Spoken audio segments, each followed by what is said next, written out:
Yang kami hormati Bapak Kepala Pusat Pelatihan SDM Kesehatan Badan BPSDM Kementerian Kesehatan RI, Pak Ahmad Subagio, Ibu dan Bapak peserta pelatihan di hari kedua ini, Ibu dan Bapak fasilitator dari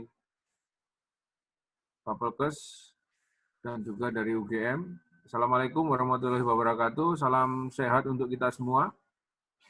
Ya, Bapak dan Ibu, kita akan memulai pelatihan yang sebenarnya hanya didedikasikan untuk 15 dinas kesehatan. Pelatihan ini kelanjutan dari seminar kemarin tentang Global Health Security yang sudah diterjemahkan menjadi satu Inpres nomor 4. Dan dari hasil diskusi kemarin kita bisa melihat bahwa persiapan sejak IHR 2005 sampai dengan hari ini sudah cukup panjang, peraturan-peraturan sudah lengkap, skema-skema sudah sangat sistematis. Nah, bagaimana sekarang pelaksanaannya?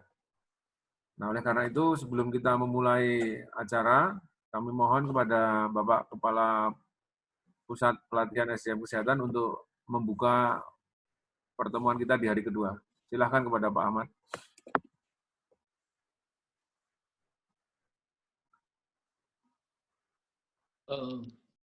Baik, terima kasih Pak Andri. Selamat siang. Assalamualaikum warahmatullahi wabarakatuh.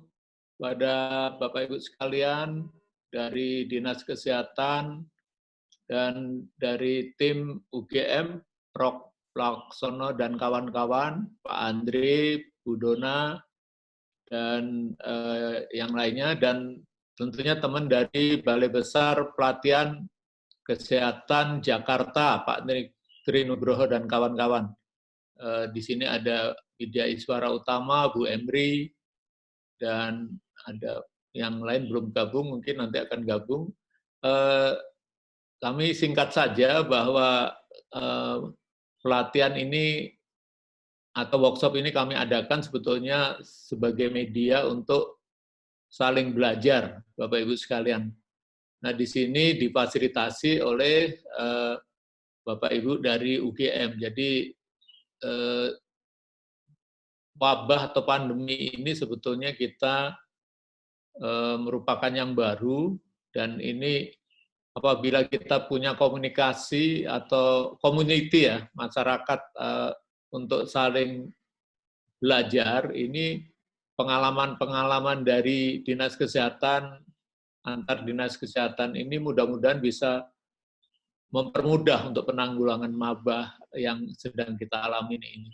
Jadi itu sebenarnya tujuan workshop ini, dan kami dari Badan BPSDM, Pusat Pelatihan SDM Kesehatan, mencoba memfasilitasi. Ini baru pertama kali untuk dinas kesehatan, sebelumnya adalah rumah sakit. Apabila ini memang nanti dirasakan bermanfaat, kita tentunya akan lanjutkan. Demikian mungkin Pak Andre yang bisa saya sampaikan. Selamat mengikuti workshop atau pelatihan ini. Terima kasih. Wassalamualaikum warahmatullahi wabarakatuh.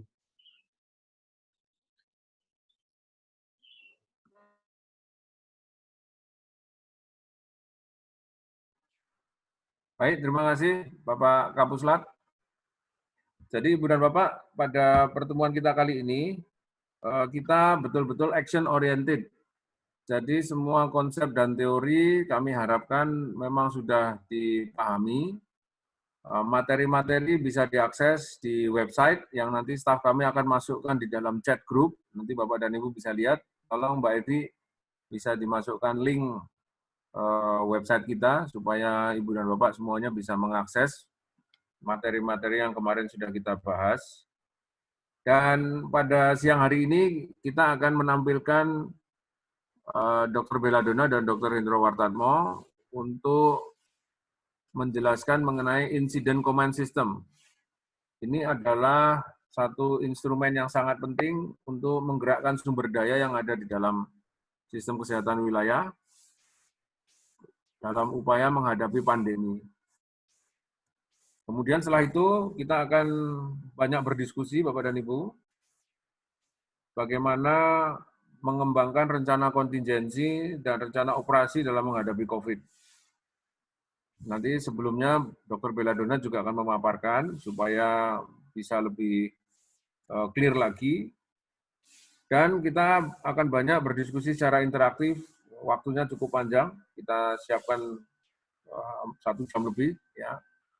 Dan harapannya pada hari ini Ibu dan Bapak sudah bisa mengembangkan rencon, atau menajamkan kembali jika sudah ada. Ya, baik. Sudah bersama kita Dr. Belladonna.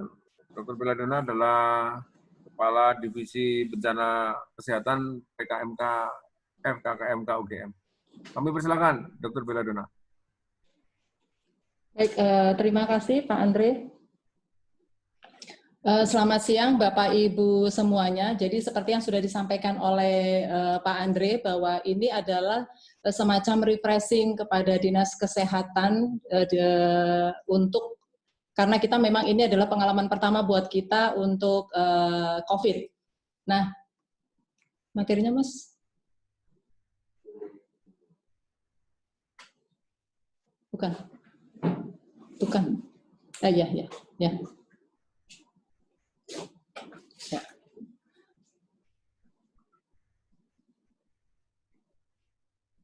Sebelah kiri. Mana? Ya. Ya. Baik, gambarnya dikecilkan. Oke. Ya, baik. Jadi Bapak Ibu, saya mungkin hanya sedikit saja akan menyampaikan sedikit tentang konsep dari dan regulasi-regulasi yang sudah ada dari kemarin diskusi kita pada seminar IHR kemarin. Kemudian nanti Dr. Hendro akan menyampaikan lebih jelas detail lagi tentang teknis dari ICS seperti apa untuk di Dinas Kesehatan. Kemudian kita akan lebih banyak berdiskusi. Baik, ini adalah conceptual framework yang memang semua kita sudah pahami bahwa pasti akan ada kebutuhan dan ada hal-hal yang memang sangat berbeda dengan pada saat keadaan normal. Nah, saya hanya mau menjelaskan di sini. Jadi dari yang pertama, Nadia bisa yang klik nggak untuk ini, biar pada saat aku bicara. Ya, kita berbicara dulu dari kotak yang pertama, itu ada teori bencana. Jadi teori bencana Bapak Ibu bisa melihat ada ancaman dan kejadian. Nah, situasi tidak akan sampai kepada bencana jika tidak ada terjadi kerusakan fungsi, kerusakan struktur dan kerusakan fungsi. Nah, pada saat ini kalau kita berbicara tentang virus corona di kotak yang paling ujung sebelah kanan, bahwa virus corona itu membutuhkan inang pada saat event, pada saat kejadian. Nah, ini pada saat kotak kuning itu akan sudah terjadi kegawat daruratan. Nah, di sini kita melihat bahwa ada siklus bencana. Pada siklus bencana itu ada pra bencana dan juga bencana dan juga pemulihan.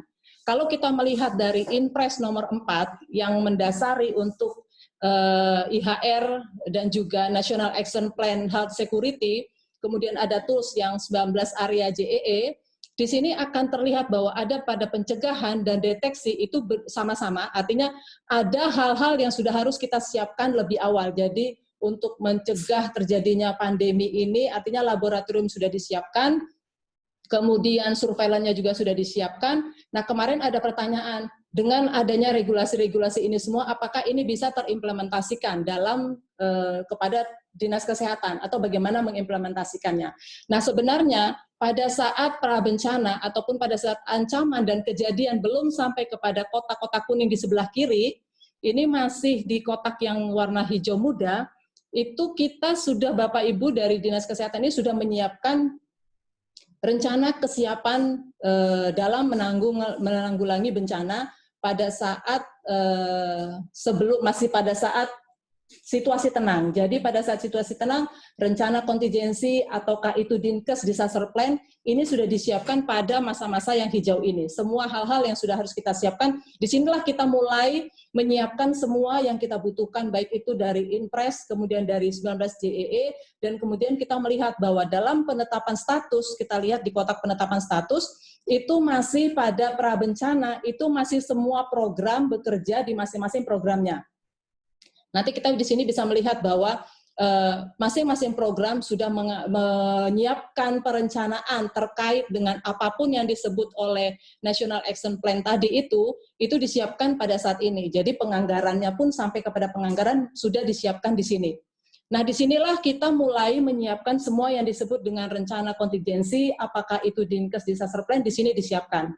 Nah, kemudian kita melihat bahwa di kotak kuning di sebelah kiri itu sudah terjadi kerusakan struktur. Artinya, pada saat ini, pada saat COVID, ini sudah terjadi kerusakan struktur. Sudah terjadi kegawat daruratan yang ada di wilayah kita, di Indonesia. Sudah terjadi pandemi, artinya sudah ada kerusakan fungsi, sudah ada penurunan fungsi yang terjadi karena adanya kasus yang begitu cepat tersebar, kemudian banyaknya pasien yang ada di rumah sakit, sehingga pada saat kotak-kotak kuning ini kalau kita melihat di penetapan status bahwa KLB ini masih penetapan statusnya oleh Kepala Dinas Kesehatan Provinsi. Apakah itu disebut dengan tanggap darurat tertentu atau apapun, dan belum sampai kepada bencana nasional, disinilah Bapak Ibu sudah menyiapkan yang disebut dengan rencana operasi. Jadi kita belum sampai ke merah, kita masih sampai di yang kuning, ini kita sudah menyiapkan di sini dari rencana kontingensi ataupun Dinkes Disaster Plan Bapak Ibu, ini kita sudah mulai menyiapkan situasi dengan renov sesuai dengan kasus yang ada, walaupun belum ada. Jadi artinya pada saat bencana nanti, pada saat sekarang sudah bencana nasional dinyatakan, maka pada saat kotak merah terjadi, maka itu sudah mengaktifkan rencana operasi. Nah, saya yakin kalau seluruh dinas kesehatan pada saat ini sudah menyusun semua program-program kerjanya. Hanya saja mungkin belum dijahit menjadi satu rangkaian dalam rencana operasional. Sehingga kalau sudah masuk kepada bencana nasional, Renov tinggal kita aktifkan dan kita mulai bekerja sesuai dengan apa yang sudah kita siapkan. Ini adalah harapan normal kita. Nah, sekarang ini apa-apa yang sekarang ini yang belum kita siapkan itu yang akan kita siapkan dan akan kita diskusikan bersama nantinya. Oke, next. Nah, kalau dinyatakan bahwa begitu banyak regulasi, begitu banyak peraturan yang dibuat, apakah ini bisa terimplementasi oleh Dinas Kesehatan? Ini bisa. Dalam dokumen rencana penanggulangan bencana dan krisis kesehatan daerah, sebenarnya ini semua baik ketahanan kesehatan, Undang-Undang 24, Inpres dan Klaster Kesehatan maupun SPM Peraturan Nomor 2 tahun 2018, ini ada masuk di dalam dokumen rencana penanggulangan bencana dan krisis kesehatan. Nah, ini memang leading sektornya jelas bahwa BPBD dan Dinas Kesehatan, dibantu dengan KKP karena terkait dengan National Action Plan ini memang masuk kepada point of entry yang dipegang oleh KKP. Nah, ini bekerja sama dengan Dinas Kesehatan. Nah, ini saya akan menunjukkan saja contoh dari Dinas Kesehatan Disaster Plan yang kami dampingi. Salah satu contohnya adalah Dinas Kesehatan Provinsi Sulawesi Tengah. Jadi ini adalah unsur yang kami buat untuk Dinas Kesehatan Disaster Plan. Nah, kalau kita melihat rencana kontingensi itu isinya adalah ada analisis risiko, ada rencana kontingensi, dari pengembangan skenario, kemudian ada perencanaan kebijakan dan strategi, kemudian ada program klaster kesehatan. Dan saya yakin ini sudah ada di Bapak Ibu semuanya. Dari survei juga kelihatannya sepertinya sebagian sudah punya, kemudian sudah memiliki renov. Nah, kalau kita berbicara dengan rencana kontingensi, artinya Bapak Ibu sudah menyiapkan rencana kontingensi terkait dengan bencana alam atau secara umum pengembangan skenario secara umum. Belum terkait dengan COVID. Nah, kalau kita sekarang berbicara dengan COVID, artinya pada saat ini bagaimana renov yang harus sudah disiapkan. Apakah Bapak Ibu sudah menyiapkan? Kalau dari survei kita lihat bahwa Bapak Ibu sudah memiliki semua renov. Nah, renov ini masuk artinya ada rencana kontingensi, artinya pengembangan skenario terkait COVID. Ini sudah masuk di dalamnya. Kemudian ada lagi sistem komando dan koordinasi sudah masuk di dalamnya. Nah, ini nanti akan kita kembangkan lagi bagaimana sistem komando yang ada di tempat Bapak Ibu yang masuk dalam ICS tadi itu, apakah sistem komando di dalamnya itu sudah diatur semuanya, baik itu surveillance, kemudian baik itu terkait dengan perencanaan, kemudian dengan logistiknya yang ada di dalam item-item yang ada di Renov. Ini masuk di dalam pengorganisasian dalam sistem komando. Ini nanti akan dijelaskan di dalamnya, ada di dalam Renov Bapak Ibu. Jika Bapak Ibu sudah memiliki Renov, otomatis Bapak Ibu sudah mengaturkan ini dengan tupoksi-tupoksi masing-masing petugas-petugasnya. Kemudian ada lagi fasilitas. Nah, ini yang mungkin yang belum jelas tertulis dalam Renov, tetapi perlu ditambahkan dalam fasilitas, artinya search capacity. Jadi search capacity kebutuhan di daerah terkait dengan kebutuhan misalnya rumah karantina atau apapun yang disebut, ini seperti apa kira-kira sistemnya. Nah, ini harus dimasukkan juga di dalam Renov Bapak Ibu. Jika saat ini belum ada item yang masuk di dalamnya, maka ini juga perlu ditambahkan. Kemudian, nah di dalam Dinkes Disaster Plan ataupun Rencon, ini belum ada mengatur terkait dengan respon medis dan laboratorium. Belum juga masuk di dalam sistem rujukan. Padahal harusnya di dalam Renov ini harus ditambahkan terkait dengan respon medis dan laboratorium. Ini sudah ada masuk di dalam. Tetapi sistem rujukan ini yang belum ada.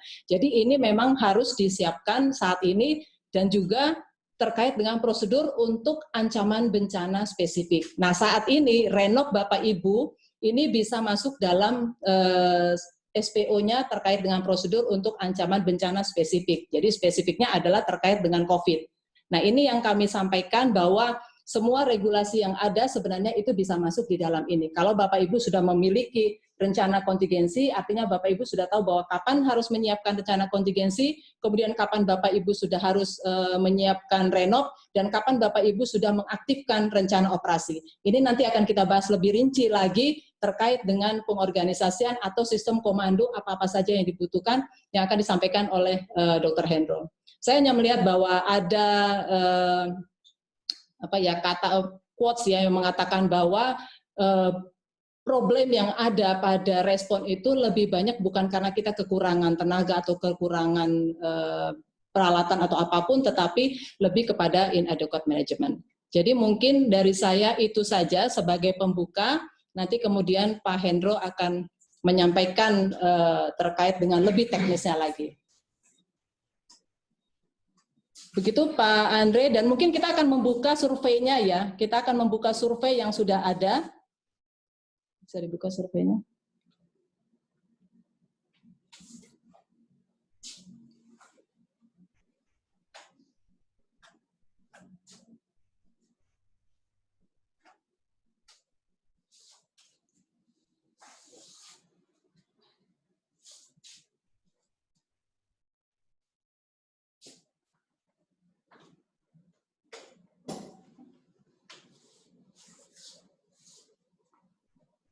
Ya, ini hasil survei. Jadi dari survei ini yang mengisi ini ada dari Provinsi Sumatera Selatan, kemudian Provinsi Jawa Tengah, kemudian Kota Kediri, Provinsi Jawa Timur, dan Provinsi Sumatera Barat. Jadi dari 15 dinas kesehatan yang terdaftar, ternyata hanya 5 dinas kesehatan yang mengisi survei awal. Padahal ini sangat kami butuhkan ya dari survei awal ini untuk melihat kira-kira apa saja yang sudah disiapkan oleh Bapak Ibu terkait dengan diskusi kita nanti. Lanjut. Nah, kalau kita menjawab pertanyaan pertama itu, apakah Dinas Kesehatan sudah memiliki rencana kontingensi atau di Dinkes Disaster Plan? Ada 20% yang menjawab belum. Kemudian yang menjawab sudah itu adalah 80%. Jadi artinya dari 5 yang mengisi ini tadi, yang belum itu hanya Dinas Kesehatan Sumatera Barat yang belum memiliki rencana kontingensi ataupun Dinkes Disaster Plan-nya. Kemudian pertanyaan kedua, apakah Dinas Kesehatan sudah menyiapkan rencana operasi untuk COVID? Ternyata 100% sudah menyiapkan rencana operasi untuk COVID ini. Nah, ini sangat baik ya hasilnya. Kemudian kita lihat, pilih komponen apa saja yang sudah ada dalam Renov Dinkes untuk COVID-19 ini. Kalau kita melihat dari sistem komando dan pengorganisasian, koordinasi pengorganisasiannya itu ada 100% ya. Jadi kelima-limanya ini sudah memiliki struktur organisasinya. Kemudian analisis untuk surge capacity kebutuhan di daerah itu sekitar 40%. Ada 2 dinas kesehatan dinas kesehatan ya itu ya. Ya, ada 40%. Kemudian untuk mekanisme respon medis, kemudian termasuk sistemnya dan juga intervensi non farmasi atau bukan. Ini mekanisme respon medis termasuk sistem itu ada 100%. Ya, artinya Bapak Ibu dalam renopnya sudah menyiapkan mekanisme respon medisnya. Tetapi yang masih 40% ini intervensi non farmasi. Nah, ini saya juga agak ini ya, maksudnya ini 40% apakah dari Dinas Kesehatan sudah memahami apa yang dimaksud dengan intervensi non medis non farmasi ini ya. Jadi mungkin nanti ini akan dijelaskan lebih lanjut dengan Dr. Hendro ya. Kemudian yang di bawah lagi hanya 20% itu penyediaan gedung karantina dan isolasi mandiri ini hanya sekitar 20%. Jadi artinya ini memang masih belum semua daerah menyiapkan untuk hal ini. Kemudian yang ketiga, tuliskan secara singkat masalah umum yang dihadapi Dinkes selama 1 bulan ini. Yang pertama adalah belum sepenuhnya masyarakat mematuhi himbauan pemerintah tentang protokol COVID-19. Kemudian yang kedua, ketersediaan APD, RDT, dan hasil pemeriksaan PCR yang lambat. Ini juga menjadi masalah. Kemudian banyaknya permintaan masyarakat untuk pelaksanaan tes COVID gratis. Nah ini juga ya. Kemudian penanganan COVID di Jatim membutuhkan koordinasi di semua lini, baik secara vertikal dan horizontal. Sehingga gugus tugas yang dibentuk dengan ketua gugus tugas gubernur diharapkan bisa memfasilitasi hal tersebut. Kebutuhan pemenuhan layanan kesehatan di rumah sakit rujukan sangat dibutuhkan, bisa difasilitasi oleh pemerintah, dunia usaha, maupun masyarakat. Kemudian kesadaran masyarakat sangat dibutuhkan untuk dapat segera memutus mata rantai penularan COVID-19. PSBB adalah salah satu upaya yang dibuat untuk memutus mata rantai penularan COVID. Ya, jadi ini masalah yang ketiga ini terkait dengan dari gugus tugas sampai kepada masyarakat ya. Sepertinya ini menjadi masalah hampir seluruh daerah ya. Kemudian pemenuhan APD karena ketidakpahaman penggunaan APD pada beberapa Fasiankes. Nah, ini memang ya salah satunya penggunaan APD yang berlebihan. Jadi mungkin yang harusnya dia di level 1 dengan APD yang mungkin hanya perlu masker saja dengan gaun saja, tapi ternyata mereka memakai dengan lengkap yang untuk level 3. Jadi ini juga menjadi masalah. Oke, baik. Jadi itu tadi Bapak Ibu terkait dengan materi dan juga hasil survei kita. Nanti akan kita lanjut dengan diskusi setelah materi dari Dr. Hendro. Mungkin Pak Hendro, silakan Pak. Kita akan membagi diskusinya nanti setelah materi dari Pak Hendro. Kami persilakan Pak Hendro untuk menyampaikan materinya dulu. Ya.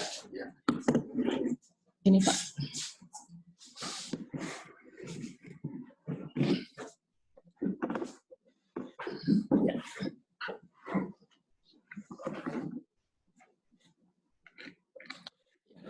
Lanjut.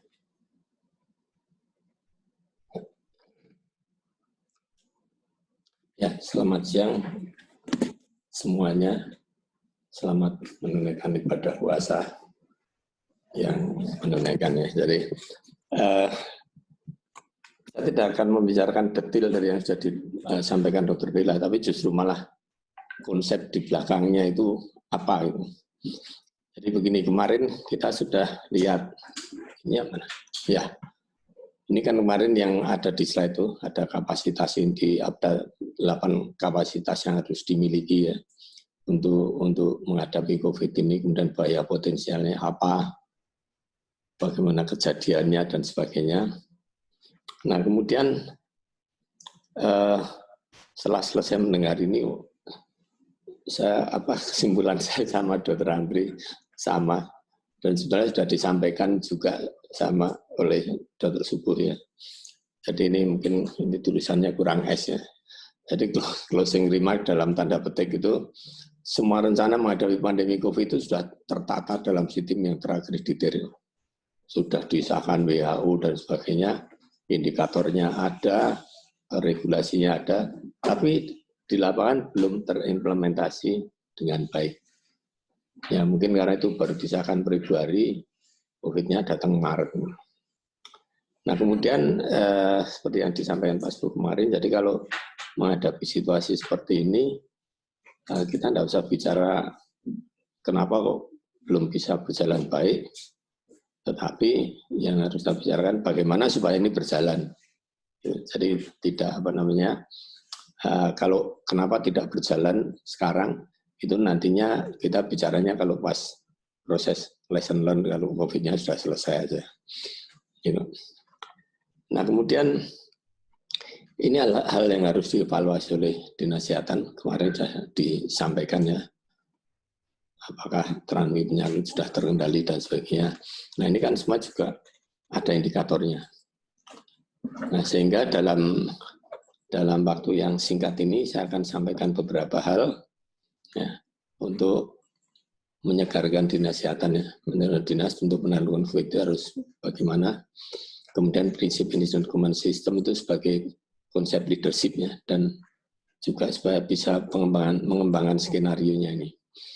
Jadi kalau insiden command system-nya yang detail, saya rasa semua sudah tahu ya Bang. Nah, tapi ada beberapa prinsip yang akan kami sampaikan.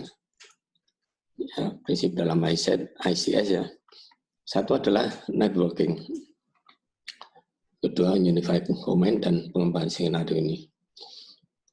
Nah, yang saya maksud networking itu kita harus sadar bahwa ketika kita bekerja menghadapi COVID itu, kita itu tidak bekerja sendiri. Ya, di situ ada puskesmas, ada rumah sakit, ada kesehatan, ada PMI, ada yang organisasi profesi, ada yang logistik, yang produksi APD dan sebagainya. Dan itu harus dirangkai terhubung dengan suatu networking yang baik supaya bisa bekerja sama. Kalau itu nggak bisa ya susah. Contohnya aja sekarang misalnya puskesmas dan rumah sakit. Nah itu ketika surveillance itu jelas itu harus bekerja sama. Pasiennya dari rumah sakit tapi ya keluar dari rumah sakit dia di puskesmas ya. Dan ini ICS-nya Dinas Kesehatan itu ya sudah jelas itu siapa komandannya ya harus Dinas Kesehatan itu. Nah kemudian yang kedua mengenai unified command. Unified command itu maksudnya itu dalam organisasi yang sudah dalam satu networking ini itu ada kesatuan komando. Nah yang sekarang agak kelihatan yang jadi masalah ini salah satu ada beberapa contoh nih ya, di mana unified command itu belum berjalan dengan baik. Contohnya ini yang ke bawah dulu ya, yang sistem rujukan itu. Sistem rujukan itu sekarang ini ada sistem rujukan dari Sisrute, ada sistem rujukan online BPJS, ada PSC 119. Itu harusnya di daerah ada semua. Sisrute kemarin kita ketemu beberapa direktur rumah sakit yang mau ngomong, dan bilang Sisrutenya nggak jalan. Terus sistem rujukan online BPJS itu kemarin saya juga ngomong itu ada, saya nggak tahu apa betul apa enggak. Tapi sistem rujukan ini lain dan ada mungkin peringatan atau namanya itu. Kalau enggak ngikuti sistem rujukan BPJS nanti klaimnya enggak dibayar. Nah ini kan bikin repot lagi nih. Nah sehingga kalau yang PSC 119 itu sebenarnya yang masih bisa dipakai itu malah. Dan itu kan PSC kan ada di mana-mana itu sebenarnya. Ya. Kemudian berikutnya lagi screening salah satunya itu yang ada contohnya itu screening. Sekarang ini kriteria siapa itu yang bisa disebut PDP dan dia arahnya kemana itu kayaknya kan tidak hanya satu itu. Jadi masing-masing rumah sakit malah ada yang bikin sendiri-sendiri. Saya baru pulang dari rumah sakit swasta, diajak rapat apa? Rapat Pak Indro, apa? Screening pasien. Nah ini yang dibuat Sarjito ini. Ini kemarin sudah di webinarkan. Nah pertanyaan saya ini kalau petugas di trias itu ngisi 14 poin ini, nah ini 15 harusnya malah itu 15 poin ini butuh waktu berapa lama, dan untuk bisa ngisi ini mesti kapasitas orangnya juga harus harus dilatih dulu ini untuk melakukan screening seperti ini. Makanya mungkin ini perlu ada seperti versi pendeknya gitu ya. Ini kalau pasiennya banyak, ini satu orang berapa menit, kan ini juga harus nunggu foto torak dan sebagainya. Nah, kalau di trauma itu, kalau trias itu kan ya pasien dikelompokkan aja merah, kuning, hijau, hitam gitu. Nah, mungkin bisa mungkin ada baiknya kalau ada screening seperti itu ya. Ini kemarin ini saya dikirimi WA ini dari mana ya? Sorry. Jadi ini sistem screening yang lebih pendek ya. Nah, itu kalau ini kan gampang. Jadi kalau skornya 10 hati-hati, skornya ke bawah ya boleh dipulangkan. Kalau skornya 10 mungkin harus lanjut. Dan yang pendek ini yang mungkin kita harapkan, dan itu mana yang mau dipakai silahkan bebas. Tapi sebaiknya itu ada kesamaan di antara yang pakai. Nanti kalau nggak ada kesamaan, nanti yang misalnya dari Puskesmas sudah dianggap berat, dikirim kemudian dikirim ke rumah sakit di atasnya, wah ini enggak apa-apa, ini pulang aja misalnya gitu. Dan itu bukan misal, itu sudah terjadi ya, yang alami bulan saya. Nah, kemudian screening ini kan sebetulnya nanti menentukan algoritmnya mau kemana itu. Nah ini sekali lagi ini lanjutannya dibuat Rumah Sakit Sarjito ini yang dibuat oleh pedoman COVID itu, anda salah itu kan ada juga, tapi yang lebih sederhana itu ya isinya. Nah ini manapun yang mau dipakai itu ya mau aja, tapi ada unified comment itu, tetapkan ini yang berlaku, ini yang dipakai semua orang gitu. Sehingga nanti juga kalau mau tukar-tukaran data atau untuk merangkum data itu sama gitu. Kalau tidak sama nanti seperti Kemenkes dan ID nanti. Ya, jadi karena kriteria data yang dipakai beda gitu. Nah itu yang kami harapkan. Nah kemudian berikutnya pengembangan skenario ya. Pengembangan skenario itu begini, ya kita bacanya seperti ini. Ini adalah yang sebelah paling kanan itu kan ada dan karantina rumah sakitnya ya. Nah itu kan kalau saya bacanya gini, sekarang sehari-hari itu kan semua orang akan dimasukkan ke rumah sakit sesuai kriteria. Nah kemudian setelah rumah sakit ini penuh, atau misalnya rumah sakit ini untuk yang ringan tidak perlu di rumah sakit PDP ringan ini, atau orang tanpa ETG dari rumah sakit, dia akan dimasukkan ke karantina rumah. Nah, jadi yang sebelah kiri itu. Nah tapi ketika yang kanan dan yang ke rumah sakit dan isolasi diri di rumah, karantina rumah itu penuh, kemana itu? Nah itu perlu karantina fasilitas khusus, itu yang namanya rumah sakit khusus darurat COVID, di mana itu nanti bisa untuk PDP sedang.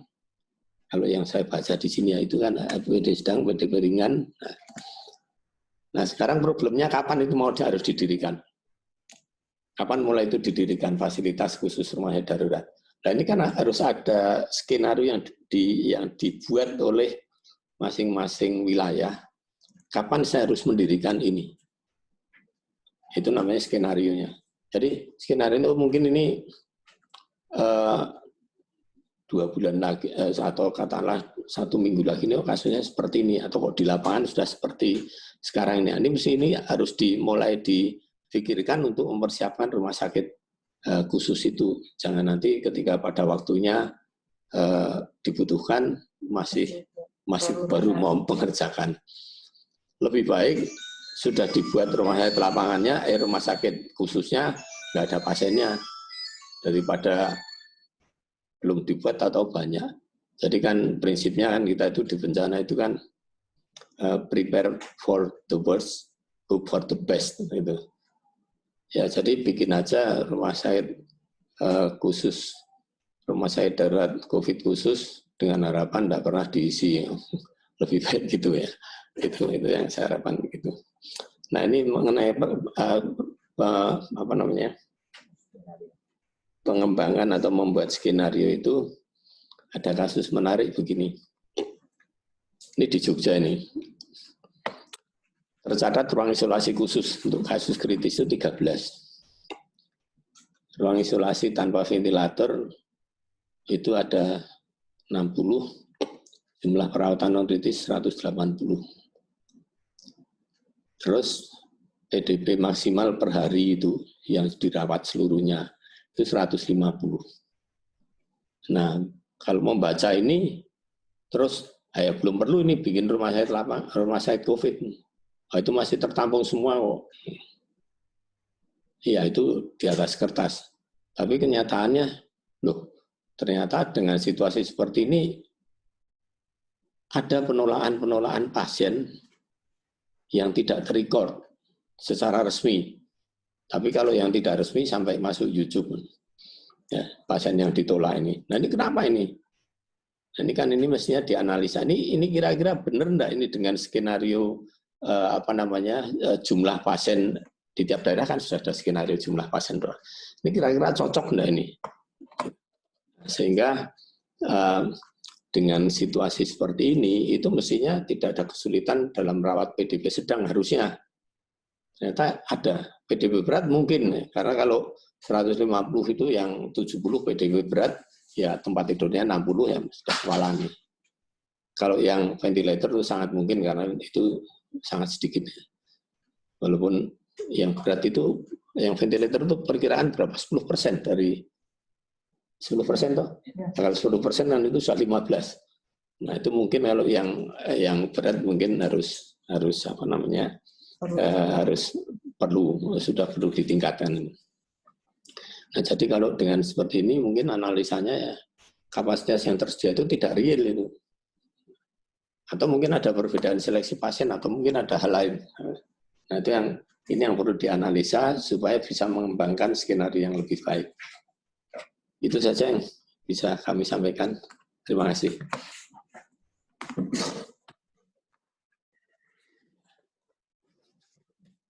Baik, terima kasih Pak Hendro. Jadi kami serahkan ke Pak Andre. Pak Andre.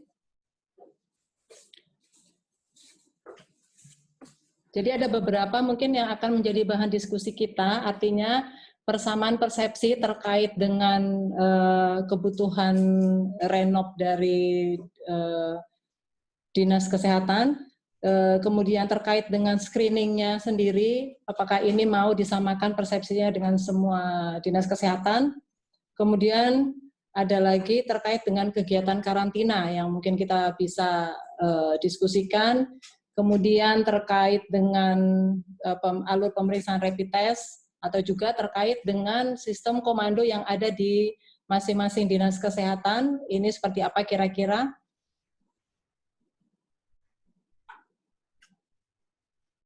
Pak Andre?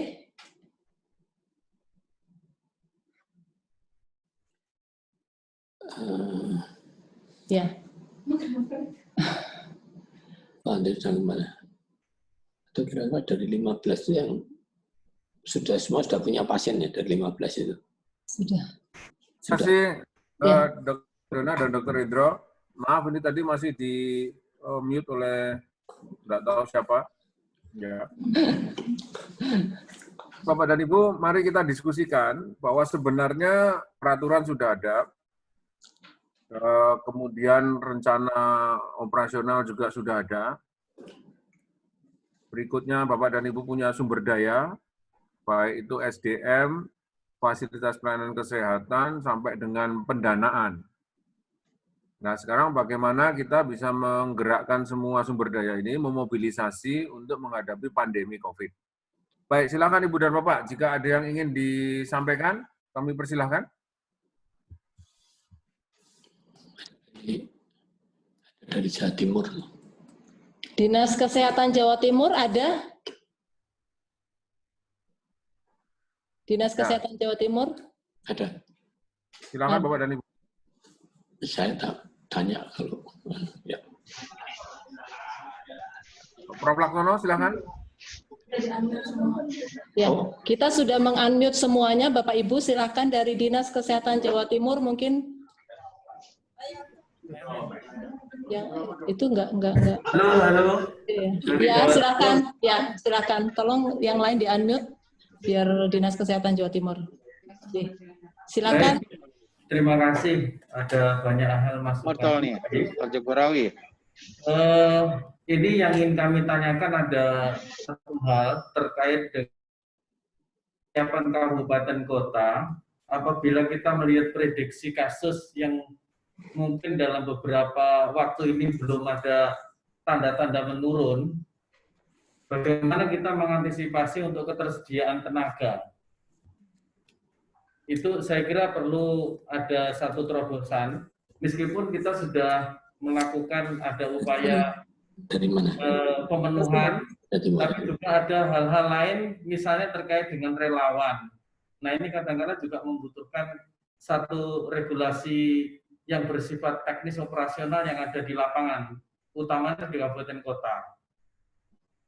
Terus yang kedua, kalau kita berbicara mengenai karantina atau mungkin bisa dikatakan isolasi atau mungkin kami di Jawa Timur itu ada istilah rumah pusat observasi, ini saya kira orang kesehatan sendiri mungkin tidak cukup memiliki kemampuan untuk mengendalikan sampai di tingkat desa.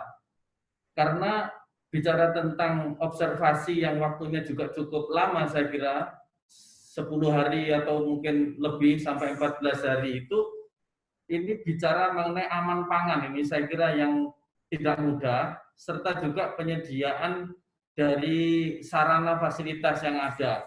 Nah, kira-kira ini kekuatan di pusat, lalu kemudian untuk bisa mengkomunikasikan atau berkoordinasi dengan sektor atau dinas lain itu seperti apa posisi dinas kesehatan itu. Nah, yang ketiga kalau boleh kami juga menambahkan pertanyaan, bagaimana kesiapan kita di sektor kesehatan bicara tentang ketersediaan alkes. Nah, ini saya kira juga penting karena mohon maaf produsen atau mereka yang memiliki otoritas atau apa yang sedang sekarang dia yang menguasai tentang alkes ini kan boleh jadi bukan orang kesehatan. Nah ini saya kira butuh jadi bahan pertimbangan juga. Ibaratnya kita ini butuh alat, ya. Tapi kemudian yang main itu orang di luar kesehatan. Nah ini saya kira juga butuh bagaimana kesehatan bisa mendorong pada sektor di luar tersebut. Terima kasih. Masih saja. Sebetulnya saya ingin tanya dulu ke Jawa Timur. Karena Jawa Timur kan tanya di itu. Pertanyaan saya, sekarang ini peran Dinas Kesehatan Provinsi Jawa Timur ya?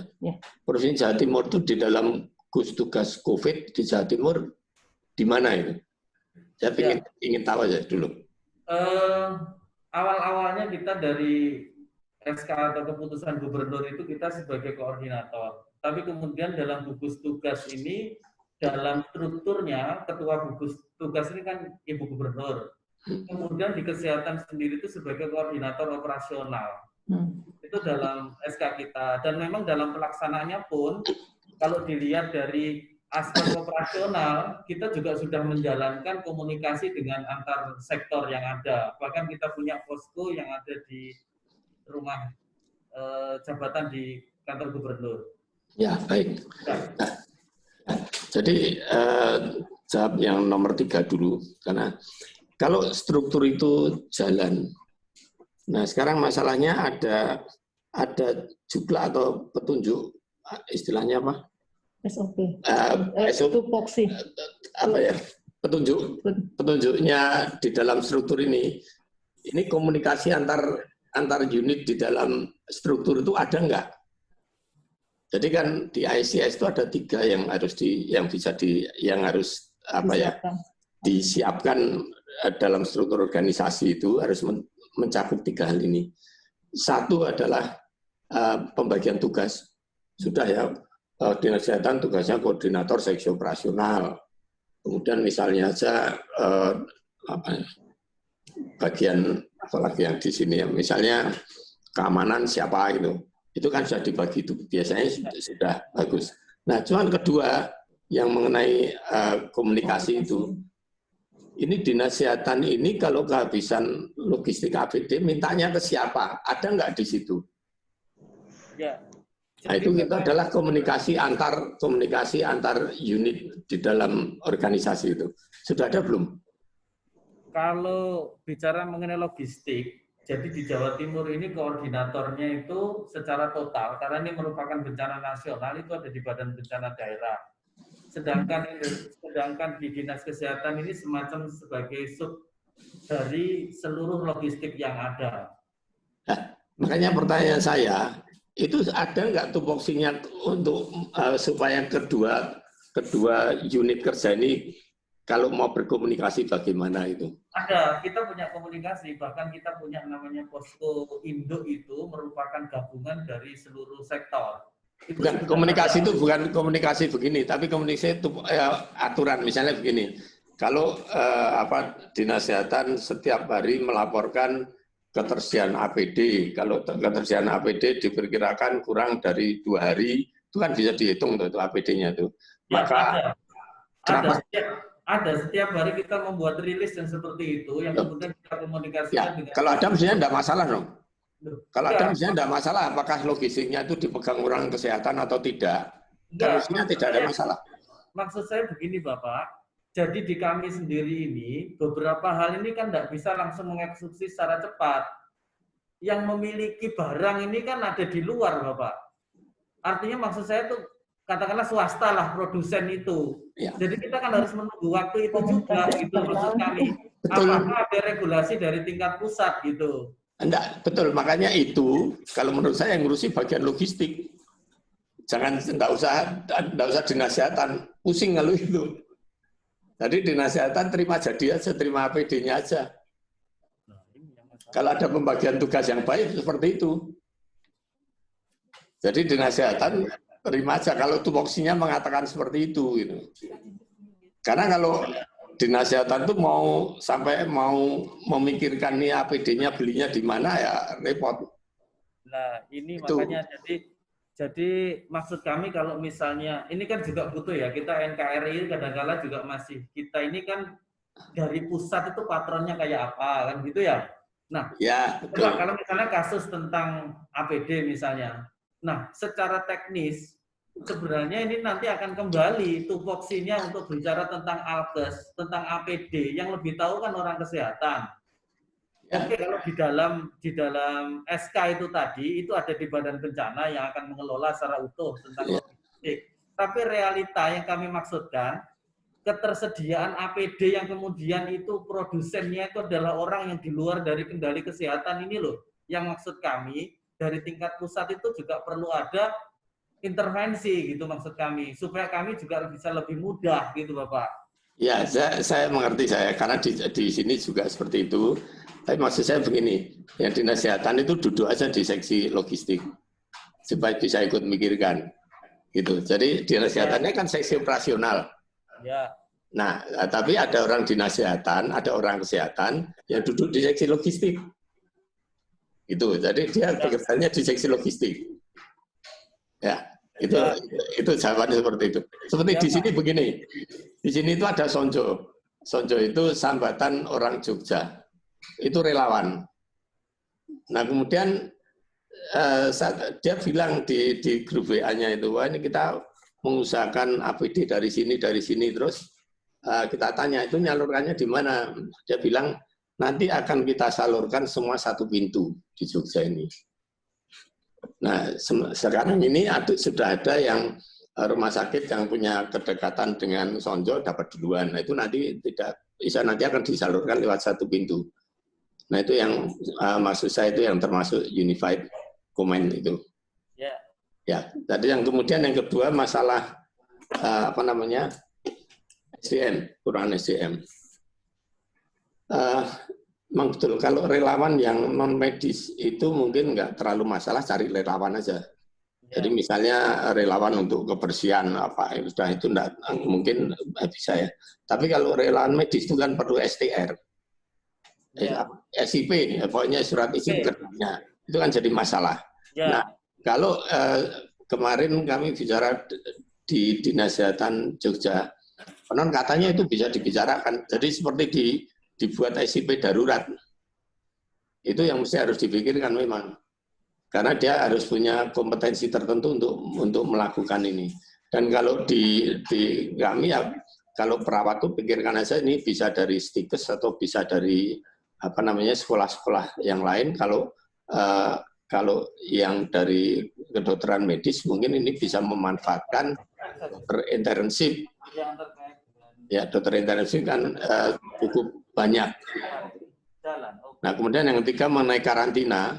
Untuk surveillance sampai ke tingkat masyarakat, betul bahwa itu perlu SDM yang banyak, dan itu nanti ya mestinya turun ya dari dinas kabupaten ke puskesmas ke pustu kan banyak anggotanya. Nanti dari pustu itu ada desa siaga, ada bidan desa dan sebagainya. Itu dimanfaatkan semua aja. Kalau saya mikirnya teoritis sudah seperti itu, perkara nanti insentifnya gimana saya tidak tahu kalau itu. Saya hanya punya konsep pikirnya bahwa itu bisa dilanjutkan sampai ke sana cukup banyak itu kalau mau. Begitu. Ya memang kalau teoritiknya oke lah, bisa kita terima ya. Katakanlah di lapangan ini kadang-kala kita tidak memiliki resources yang cukup, yang kita khawatirkan di rumah observasi atau karantina atau isolasi itu khawatirnya justru jadi sumber penularan. Kalau kita itu tidak mengawalnya dengan baik, ini tingkat desa, ya itu mungkin Bapak yang perlu jadi pertimbangan juga. Ya, justru itulah orang-orang dari puskesmas perlu di planning sesuai dengan kondisi setempat. Kapan mau didirikan rumah sakit COVID? Karena rumah sakit COVID itu salah satunya adalah untuk menghindari karantina rumah yang tidak terkontrol. Itu. Oke. Ya, baik Bapak. Mungkin saya sedikit menambahkan. Jadi dalam ketersediaan alkes tadi itu mungkin ada yang disebut seperti yang disampaikan tadi, komunikasi itu ada komunikasi internal dan ada komunikasi eksternal. Jadi misalnya Dinas Kesehatan sudah memiliki sistem komando sebagai operasional, tetapi di dalam Dinas Kesehatan sendiri itu sudah memiliki sistem komando sendiri. Jadi kepala dinas menjadi komandannya, maka di dalamnya kan juga ada unsur yang disebut dengan logistik. Nah, logistik ini nanti ini bisa bekerja sama dengan logistik yang ada di daerah. Nah, itu komunikasi eksternal. Nanti dari sistem komando yang ada di Dinas Kesehatan sendiri internal itu bisa berkomunikasi di sana. Atau tadi yang disampaikan Pak Hendro, jadi memang ada yang kita letakkan juga di gugus tugas daerah orang dari Dinas Kesehatan untuk duduk di logistik, sehingga beliau yang nanti akan melihat atau mengecek ya apakah barang-barang logistik yang sudah diterima dari luar ini sesuai tidak speknya, apakah bisa digunakan untuk kesehatan. Nah, mungkin ini tadi yang dimaksud dengan komunikasi eksternal dan internal.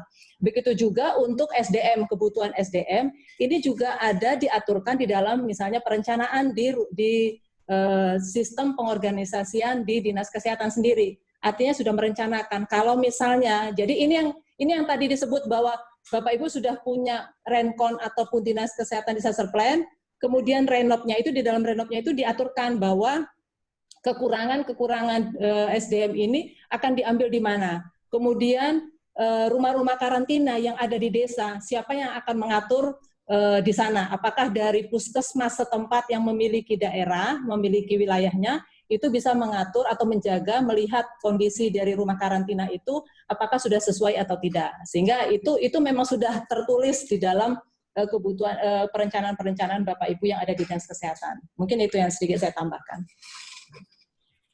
Terima kasih Dr. Hendro dan Dr. Bella juga dari Dinkes Jatim untuk diskusinya.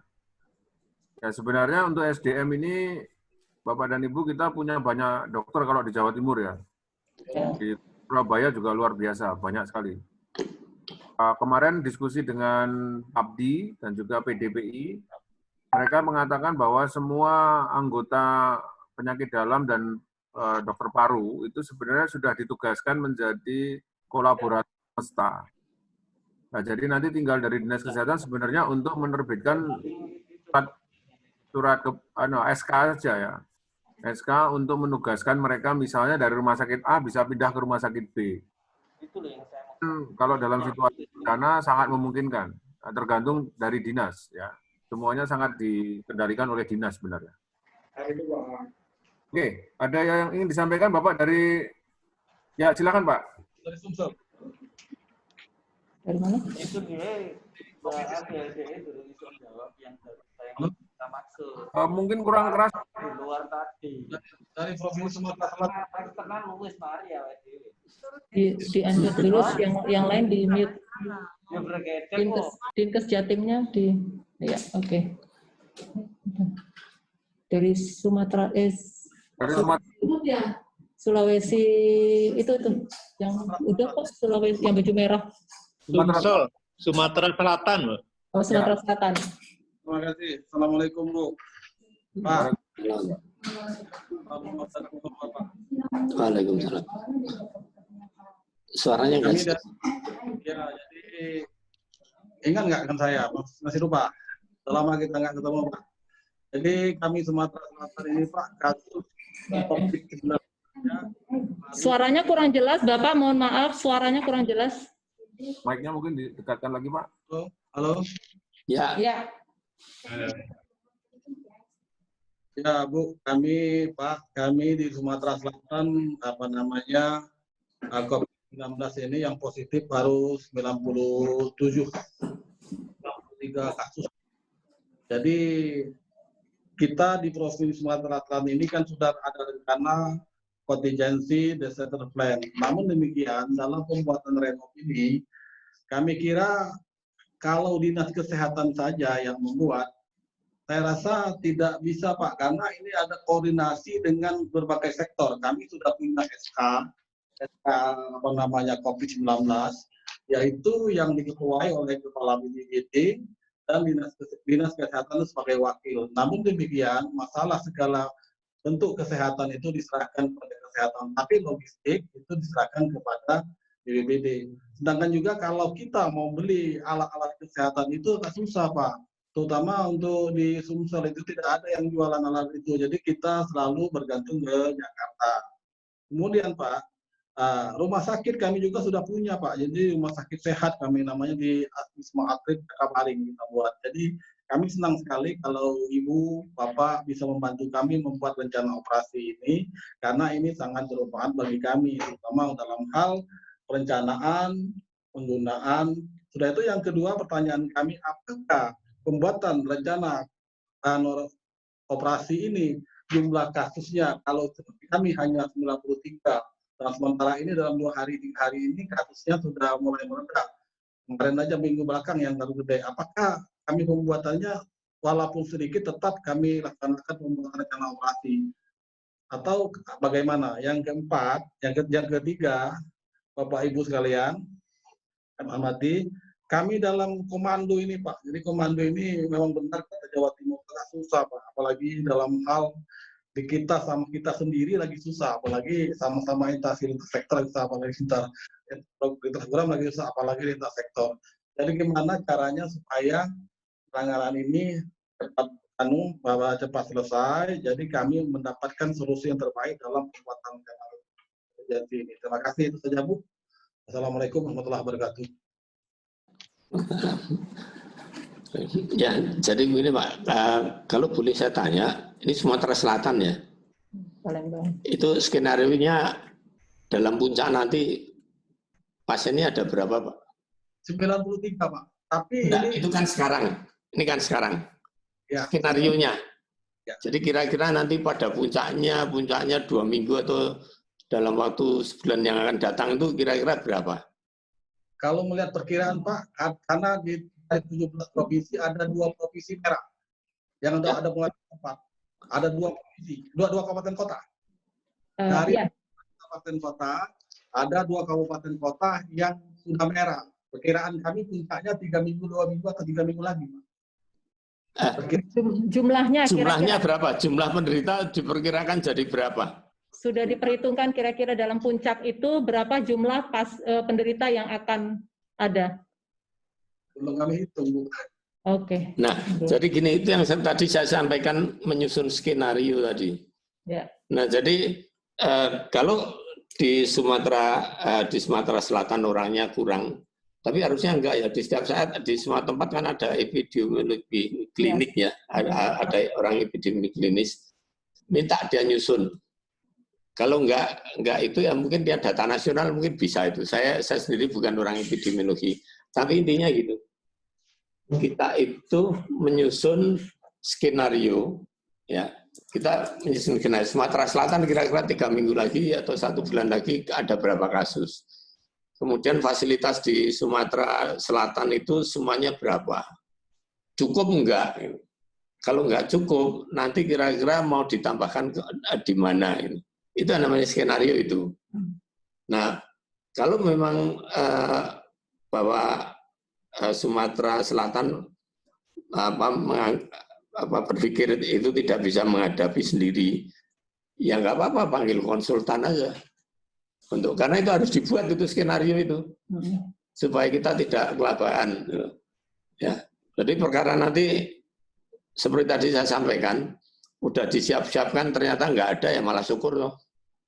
Skenario-nya keliru, tapi kelirunya itu ternyata skenario-nya lebih buruk dari yang dibuat, ya malah nggak apa-apa. Karena skenario-nya sendiri kadang-kadang bisa dibuat dibuat 3 macam nih. Skenario paling buruk, skenario yang tengah-tengah, atau skenario yang paling ringan. Itu nanti tanya yang ahlinya itu untuk bikin. Begitu Pak, terima kasih. Ya, mungkin saya menambahkan saja, kami bisa membantu Pak, kalau misalnya hanya untuk menghitungkan itu, asal yang penting nanti mungkin akan dihubungi oleh Mbak Happy.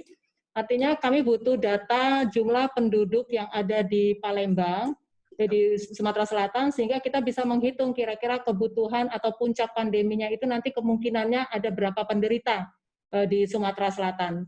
Nanti kita bisa bantu untuk itu.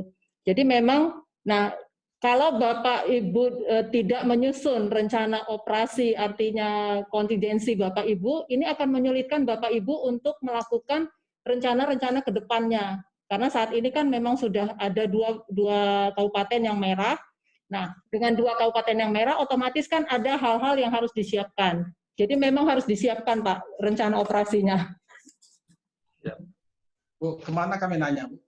Nanti nomor telepon atau WA-nya gitu. Iya, sebenarnya dari pusat krisis itu juga sudah melatihkan terkait dengan penghitungan jumlah kebutuhan dan juga bagaimana menghitung pada puncak pandemi untuk kebutuhan logistik ya, kebutuhan logistik dan lain-lain. Itu sebenarnya sudah ada ya, kemarin kalau saya tidak salah hari Jumat 2 minggu yang lalu atau minggu lalu itu sudah diundang seluruh dinas kesehatan seluruh Indonesia. Ya, kalau sudah kebutuhan, kalau kebutuhan. Ya, silakan Bu Rita. Ini kebetulan ada Ibu dari pusat krisis. Silakan Bu Rita. Ini ahlinya nih. Silakan Bu Rita. Baik, terima kasih. Izin Dr. Hendro. Izin Bapak Ibu sekalian, saya Rita dari pusat krisis. Mohon izin bergabung. Terima kasih sekali terkait dengan tadi estimasi jumlah kasus yang kemungkinan bisa terjadi di setiap wilayah. Kami dari pusat krisis sudah membuat beberapa skenario untuk estimasi.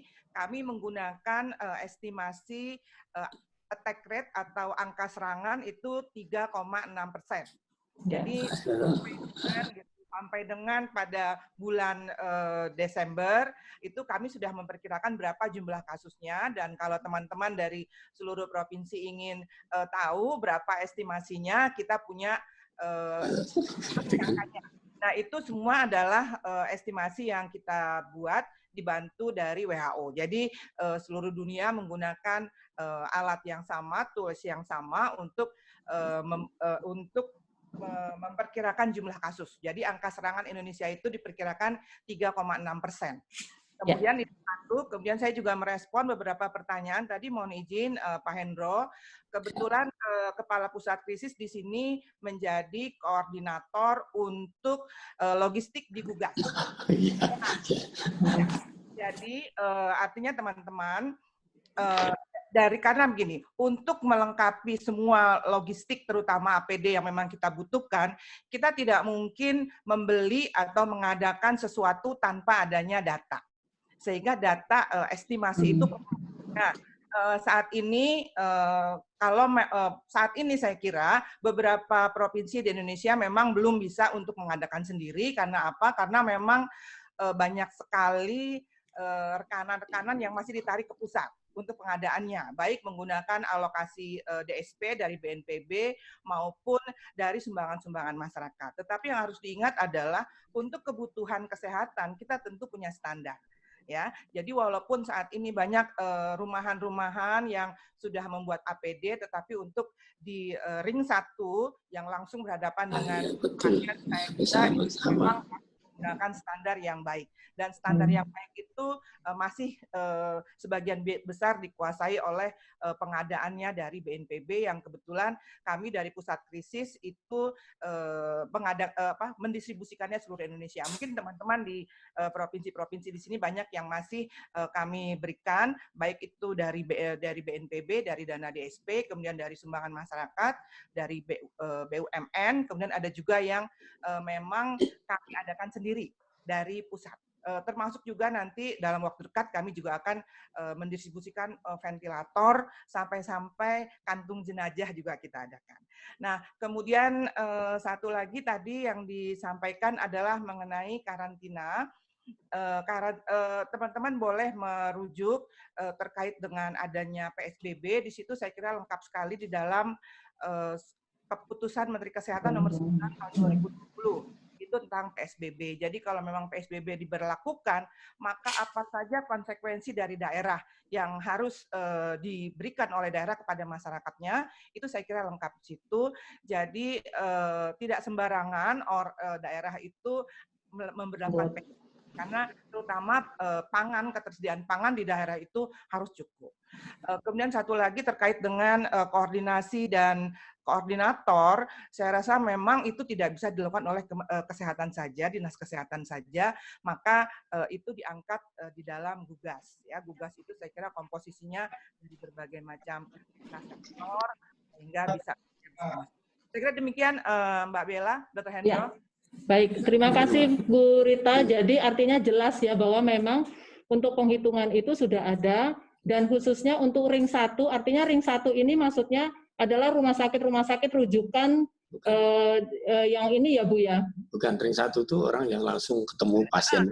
Ring 1 itu adalah tenaga kesehatan yang langsung. Ya, oke. Ya. Jadi itu yang dipenuhi APD-nya harus sesuai dengan standar yang sudah ditetapkan. Ya, mungkin begitu dari Sumatera Selatan. Jadi artinya memang renopnya harus disiapkan ya Bu Rita ya? Siap.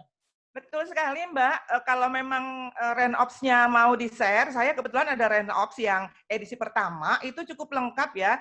Jadi ada 6 poin saya kira, yang pertama adalah poin koordinasi, yang kedua poin surveillance, kemudian tata laksana dan intervensi laboratorium, kemudian ada intervensi farmasi dan non-farmasi, serta yang terakhir adalah komunikasi risiko.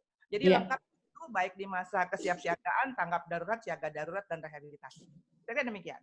Ya. Oke, terima kasih Bu Rita. Kalau bisa di-share, nanti ada staf kami yang menghubungi supaya kami upload di website. Ya, Pak.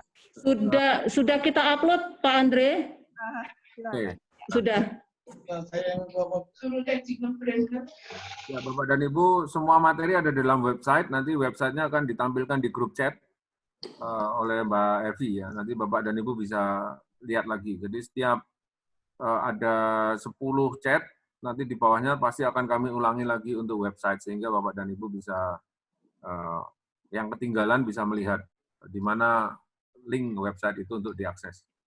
Ada lagi Bu dan Bapak? Bu, tanya ke Bu Rita sebentar. Silakan Pak Hendro. Jadi gini benar, itu kalau intervensi yang non farmasi, apa itu seperti business continuity plan ya Bu ya? Ya, masuk Pak Hendro. Situ. Karena memang ya karena ya kesulitan ekonomi pasti terjadi pada masa saat ini PSBB terutama, sehingga business continuity plan itu harus kita rencanakan juga. Ya, berarti. Ya. Nah, berikutnya Dinkes DKI, kami persilahkan. Dr. Sulung. Izin Pak Andre, Bapak Ibu dari Dinkes Indonesia, izin kami share apa yang sudah kami laksanakan di DKI Jakarta. Mungkin tidak bisa secara spesifik karena akan panjang. Ada hal-hal penting mungkin yang kami bisa share ke teman-teman karena kebetulan kami epicenternya, kami kasus terbanyak, kami sudah hampir bulan ketiga menangani COVID dan sampai saat ini juga kasusnya belum menurun. PSBB kami diperpanjang untuk 1 bulan ke depan oleh Pak Gubernur. Ada beberapa hal yang kami ingin share. Mungkin yang pertama, betul harus ada kajian epidemiologis dahulu tentang bagaimana kasus ini akan berkembang. Kami bisa beri contoh di DKI Jakarta, menurut banyak ahli kalau DKI Jakarta yang memperkirakan, tapi dari kajian Dinas Kesehatan sendiri, kami akan mempunyai kasus terbanyak di bulan Mei, Bapak Ibu, yaitu sekitar 5.300 kasus. Apa yang kami siapkan untuk menangani hal itu, kami sudah menyiapkan rumah sakit rujukan tentunya yang pertama. Kami siapkan bednya. Bednya itu sesuai dengan standar tempat tidur isolasi, berapa ICU yang dibutuhkan, berapa ventilator yang dibutuhkan, semua sudah ada hitungannya. Yang jadi masalah adalah bagaimana memenuhinya. Gitu. Ada hitungannya dari 5.000 itu berapa persen yang PDP ringan, sedang, kritis, yang memerlukan venti, mana yang harus ke shelter, itu kami sudah hitung. Dari sekitar 5.000 itu kami membutuhkan sekitar 5.000 yang dirawat itu kami di skenario kami sampai saat ini baru mendapatkan sekitar 3.800 tempat tidur. Jadi untuk 2 minggu ke depan juga kami terus berusaha untuk meningkatkan itu. Ventilator juga kami masih membutuhkan puluhan ventilator gitu. Begitu juga dengan APD karena APD ini meningkat dari hari ke hari kebutuhannya. Mungkin yang bisa kami share terkait rumah sakit adalah seperti ini. Saat kita sudah menjadi epicenter banyak kasus, semua rumah sakit pada akhirnya harus siap menerima kasus COVID. Yang jadi masalah adalah berapa banyak rumah sakit itu bisa menampung kasus. Di kami ada dari 190 tercatat 130-an rumah sakit yang merawat. Karena baik itu memang sengaja ingin merawat ataupun tidak sengaja kebetulan pasiennya hadir ke sana gitu karena kondisinya memang OTG-nya luar biasa di Jakarta gitu.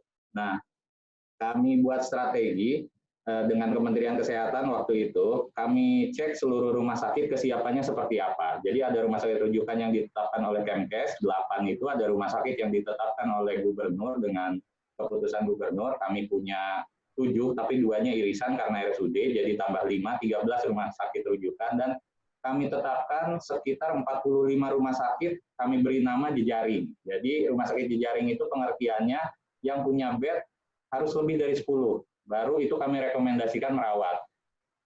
Di luar rumah sakit itu, apakah boleh merawat? Boleh merawat, tapi sementara. Kalau bisa dialihkan saja, gitu. Karena nanti akan menghabiskan energi yang cukup banyak dari rumah sakit itu, gitu. APD untuk merawat 1 pasien dengan 10, gitu. Kami prediksi itu kurang lebih sama, gitu.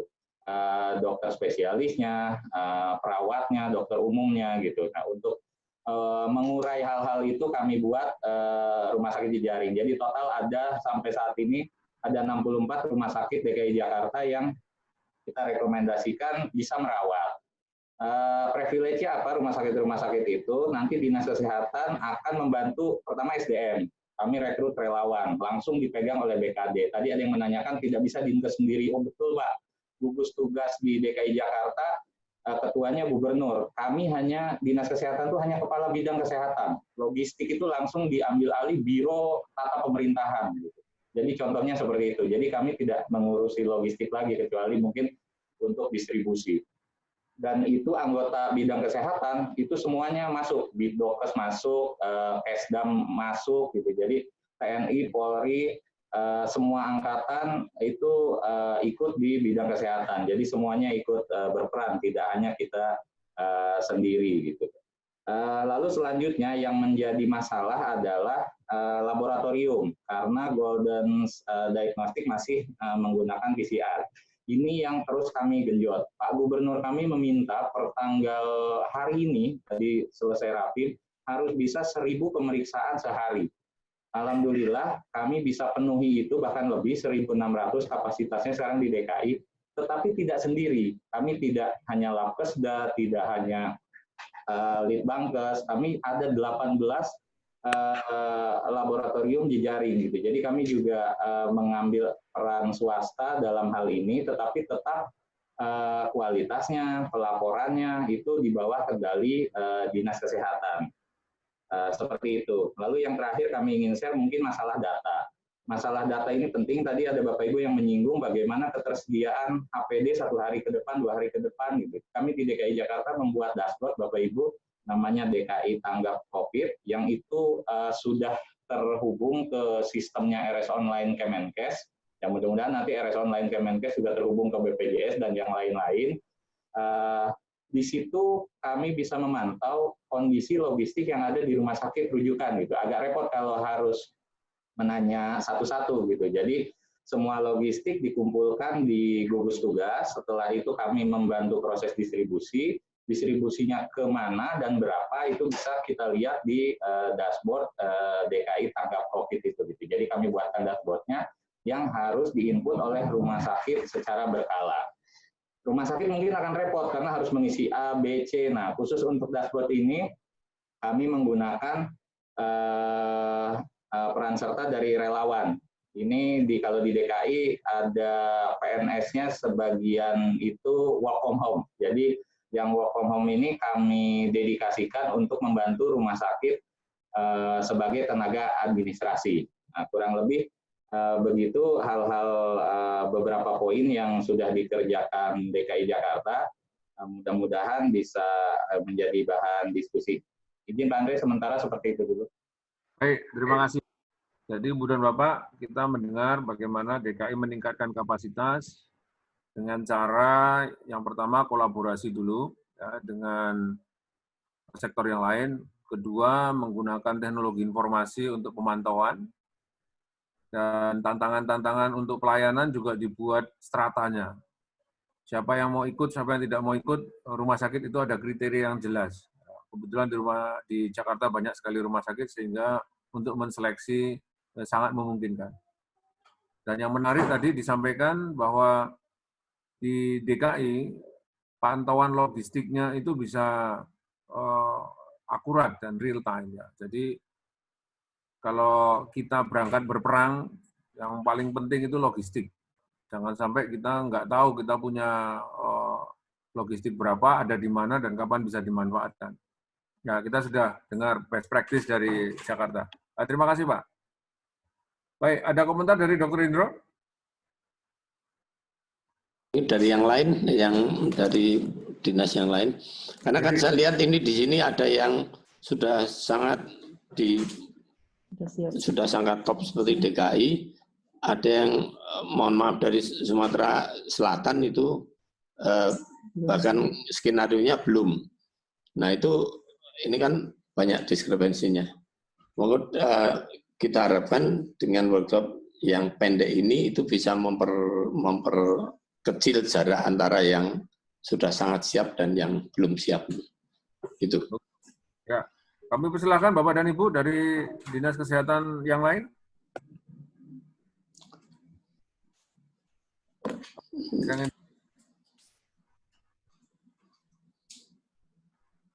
Ya.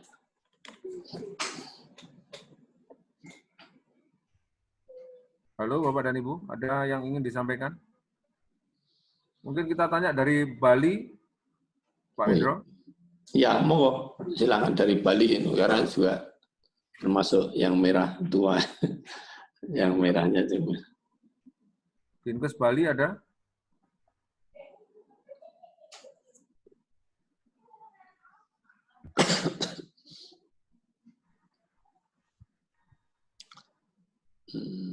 Ya, belum ada. Ya, mungkin saya sedikit Pak Andre, jadi seperti yang disampaikan oleh Dinkes DKI tadi bahwa mereka itu punya gugus tugas yang ada sebagai bidang kesehatan, koordinator bidang kesehatan, kemudian koordinator bidang kesehatan ini tentu mereka akan membuat sendiri tupoksinya, bekerja sama dengan beberapa misalnya bidokes tugasnya apa, kemudian yang lain-lain itu tugasnya apa, itu bersama-sama membuat rencana operasi yang akan mereka siapkan khusus untuk bidang kesehatan. Jadi mungkin ini sebagai contoh dengan dinas kesehatan yang lain juga bahwa kalaupun masuk di dalam bidang gugus tugas dalam daerah, artinya bidang kesehatan itu juga yang menjadi komandan adalah dinas kesehatan, sehingga dinas kesehatan juga menyusun rencana operasinya sesuai dengan rencana apa yang harus dibuat dalam COVID ini, kemudian menyertakan bersama-sama dengan stakeholder lain, karena memang tidak bisa bekerja sendiri. Mungkin seperti itu sedikit tambahan. Baik, Dr. Bella. Bapak dan Ibu ada yang ingin disampaikan? Mungkin terkait dengan renopnya sendiri, ada detail yang perlu Bapak dan Ibu tajamkan. Silakan kita bisa bahas di sini. Atau kaitannya dengan skenario.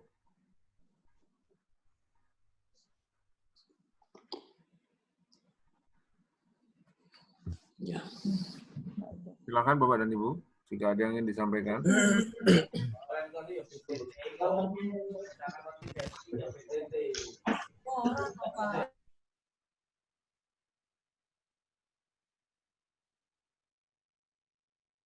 Pak Andri tadi ada dari Sumatera Barat, kalau nggak salah ya? Oke, Pak Ahmad. Dari Sumatera Barat kami persilahkan. Ya benar, dari Sumatera Barat itu mengatakan bahwa belum punya rencana kontingensi, tetapi mereka sudah memiliki rencana operasi. Nah ini saya juga pengen tanya nih, karena setahu saya nih Dinas Kesehatan Sumatera Barat sudah mempunyai rencana kontingensi. Silakan dari Dinas Kesehatan Sumatera Barat. Kami persilahkan Ibu dan Bapak Sumatera Barat. Bisa di-unmute mungkin dari Sumatera Barat. Bu Mary ya, kalau nggak salah apa Bu Mary itu ya yang mungkin. Sumatera Barat ada.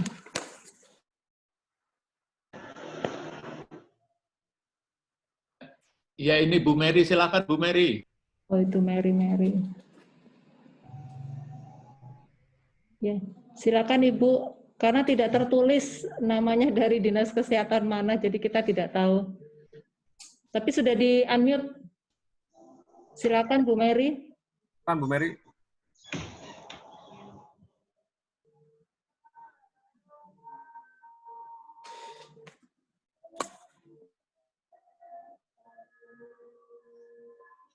Selamat sore Bu Mary. Oh, suaranya enggak keluar nih.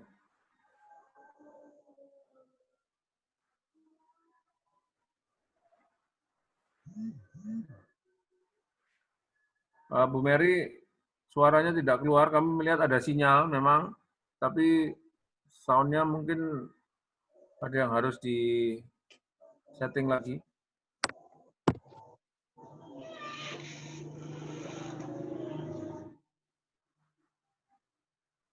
Silakan Bu Mary. Atau dari Papua mungkin? Papua? dari Papua?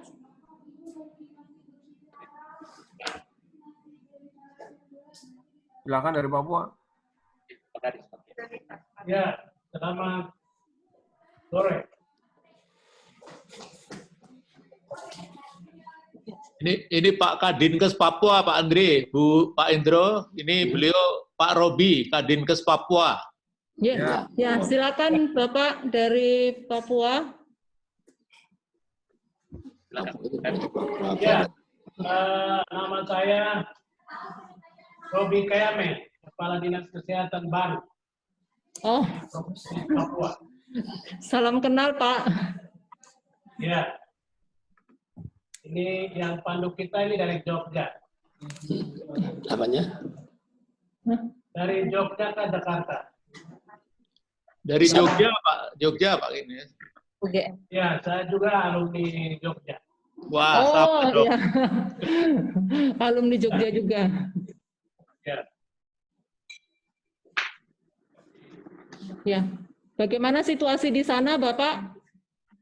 Situasi kami sampai hari ini kami di Papua kasusnya sudah 131. Sedikit ya. Kemudian yang sedang kita rawat 89. Kemudian yang sembuh 35. Ya. 7 meninggal. Oh, 7 meninggalnya. 7 meninggal. Dari 29 kabupaten kota yang terkonfirmasi positif corona itu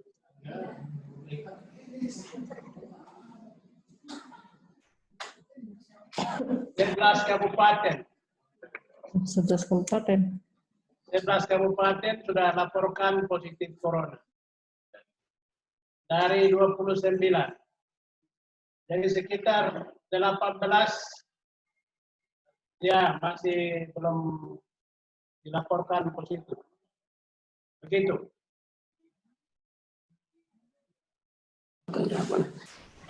Boleh tanya itu kasus yang ada di Papua itu mengumpul di satu wilayah atau dua kabupaten atau nyebar?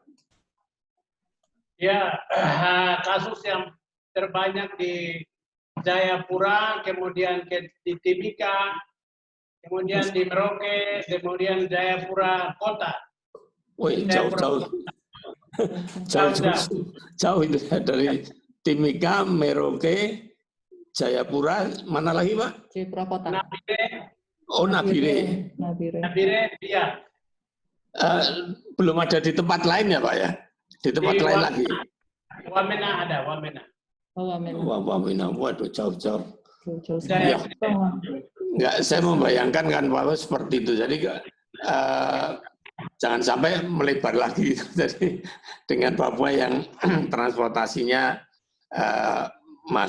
masih tidak sebebas di sini, kemungkinan untuk mengisolasi kasus-kasus itu kan lebih banyak. Ya karena ya mudah-mudahan tidak tambah di Papua, Pak. Ya, kami sedang genjot untuk pemeriksaan masif, kemudian wajib masker, kemudian social distancing secara ketat, physical distancing, kemudian hygiene. Ya, berarti tren pertambahan kasusnya bagaimana, Pak? Masih meningkat atau sudah berhenti? Ya, kami harap terus bertambah karena kami mau genjot pemeriksaan rapid secara masif.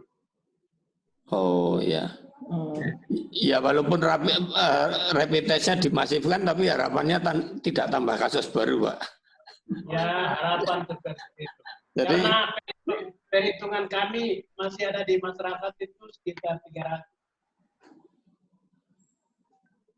Iya. Ya.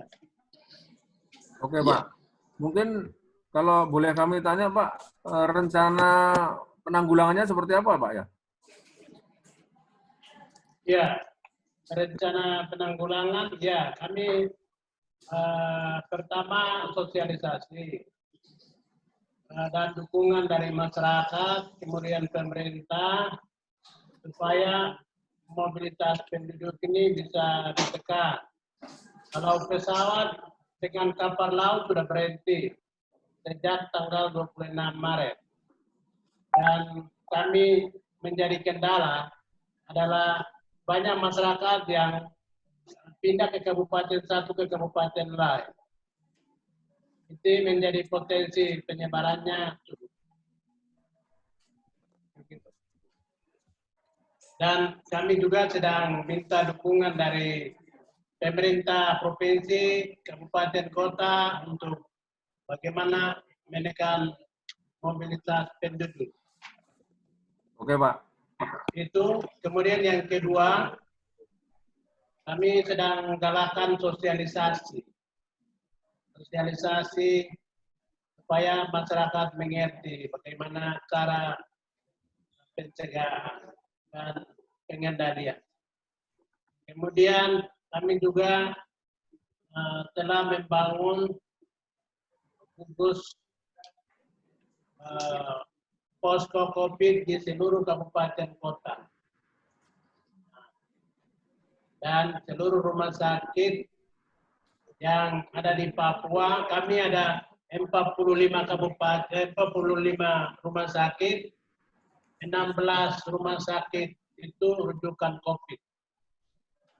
Ya, dan kami sedang distribusi APD, masker, kemudian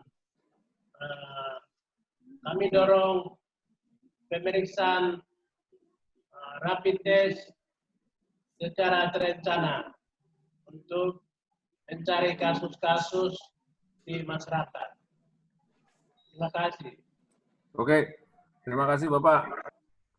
Ya, jadi Bapak dan Ibu, karena waktunya, kami persilahkan kepada Bu Bella untuk sedikit merefresh apa yang kita diskusikan tadi, baik dari daerah yang kita dengar masih belum punya skenario sampai dengan DKI, kemudian rencana kegiatan kita untuk besok, studi kasus. Ya, silakan Bu Bella. Baik, terima kasih Pak Andre. Jadi, Assalamualaikum, ya. Bu. Boleh, Bu? Ya, waalaikumsalam. Silakan Bapak dari Musirawas. Dari mana? Dinas Kesehatan Musirawas. Ya, Musirawas, Pak. Silakan. Ya, silakan Pak. Terima kasih, Bu. Sehubungan dengan rencana operasi atau kontingen plan ini, kita Musirawas juga belum menyusun itu. Cuman kita, halo, dapat didengar, Bu? Ya, jelas Pak. Kita sharing diskusi dengan teman-teman dari Sulawesi Selatan. Itu di sana Prof. Ridwan, Prof. Sukri menyampaikan paparannya, itu mungkin jadi acuan kami. Saya tulis di chat di situ. Misalnya untuk menentukan, kami ini belum mempunyai standarisasi. Standarisasi besaran itunya kita belum dapat, apalagi yang kasus berat, yang sedang maupun yang ringan. Tapi perhitungan secara kasar berdasarkan diskusi dengan teman-teman dari Sulawesi Selatan, diperkirakan memang kondisi sekarang Musirawas belum ada pasien, belum ada COVID, masih kosong. Jadi kita masih rada aman sekali. Tapi dalam perhitungan skenario terburuk, kita diperkirakan CFR-nya nanti 77 orang, IC-nya itu sekitar 736, itu kan skenario terburuk. Tapi sebenarnya kami ini belum tahu standarisasi untuk kita menyusun kontingen plan itu, belum punya data-data itu. Mungkin dalam pencerahan ini kita dapat pencerahan gitu. Terima kasih, Pak, Bu. Oke, silakan Bu Bella dan Pak Endro. Iya. Ya, Bapak, tadi sebenarnya sudah dijawab oleh Bu Rita ya tadi terkait itu, dan kalau kami melihat dengan clinical attack rate-nya 3,6%, home care 50%, dengan CPS sekitar 2,6%, ini sudah sesuai dengan apa yang sudah disampaikan oleh Bu Rita. Jadi hanya tinggal nanti dari Bapak Ibu tinggal menghitung saja berapa kira-kira dapat hasilnya seperti itu. Ya, siap. Ya. Ya. Jadi tinggal ya disiapkan kalau kita sudah tahu seperti itu sehingga nanti rencana operasinya bisa berdasarkan dari skenario tersebut. Tapi skenario yang teringan kita belum punya itu, Bu. Karena nilai-nilai batas ambangnya teringan, sedang itu belum dapat kita. Gitu. Kalau seandainya dari winner ini bisa dapat, jadi kita bisa mengestimasi skenario buruk apa, yang sedang bagaimana, yang ringan bagaimana. Terima kasih, Bu. Oke, baik. Jadi itu nanti hanya tinggal perhitungannya saja, Pak. Jadi misalnya perhitungan terberatnya misalnya 20% attack rate-nya atau 10% dan 5%. Nanti kami akan bantu dari sini nanti untuk selanjutnya lewat chat mungkin bisa kami bantu, nanti dari tim kami akan ada yang menghubungi Bapak untuk membantu seperti ini untuk ini. Siap, terima kasih. Ya. Terima kasih, Bu. Ya.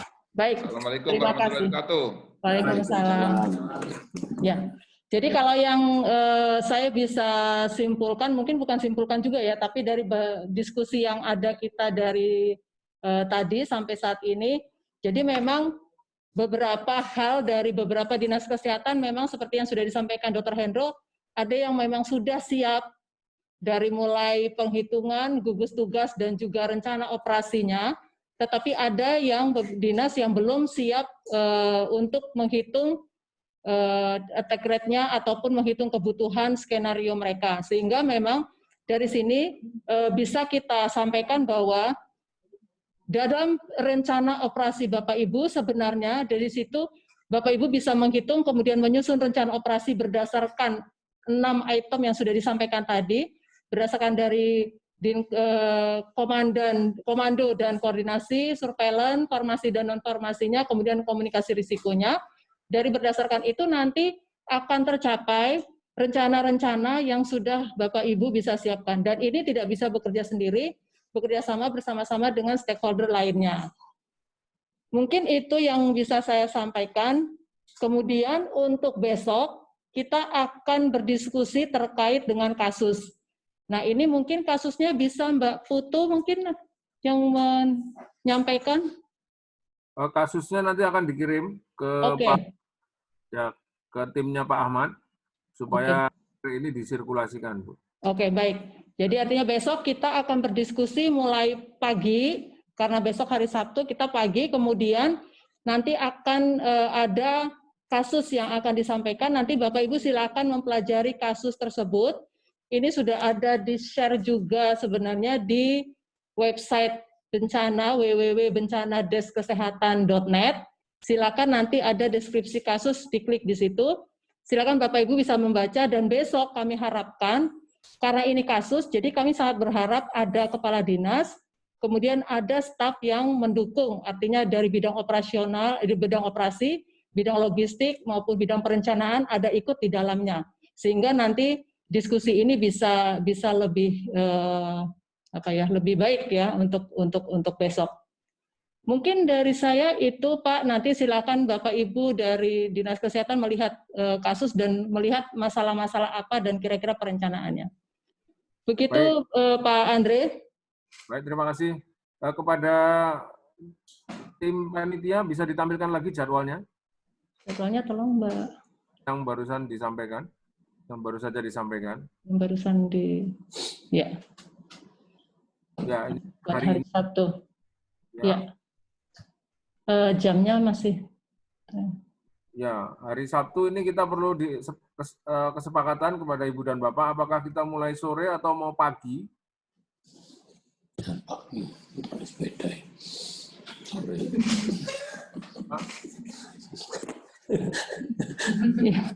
Ya, saya rasa kesepakatan saja. Apakah kita mau memulainya pagi atau tetap seperti tadi jam 1? Pagi atau aja. Ya? Pagi jam ya. Jam 10. Pagi 9. Jam 10 Pak Hendro menyampaikan jam 10, bagaimana Bapak Ibu? Ya, siap jam 10. Oke. Ya baik. Pak Ahmad, Pak Kapus. Izin ini yang hadir di sini apa bisa ditanya satu persatu dulu Pak? Oke, silakan Bu Bella. Ya silakan Bapak Ibu dari coba dilihat ya. Dari Dinas Kesehatan Papua bagaimana kalau jam 10? Itu berarti Papua jam 12. Ya, oh Papua jam 12 ya. Ya. Jam 12 siap ya Pak? Ya, siap ya. Kemudian dari Dinas siapa yang tidak setuju jam 10 gitu aja. Ya, mungkin yang tidak setuju jam 10 bisa raise hand.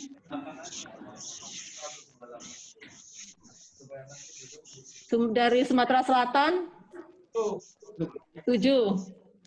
Dari Jawa Timur, Sumbar. Sumbar setuju, Bu. Ya, siap. Sumbar setuju, siap ya. Ya. Kediri Barat setuju, Jawa Barat setuju. Oke. Kediri.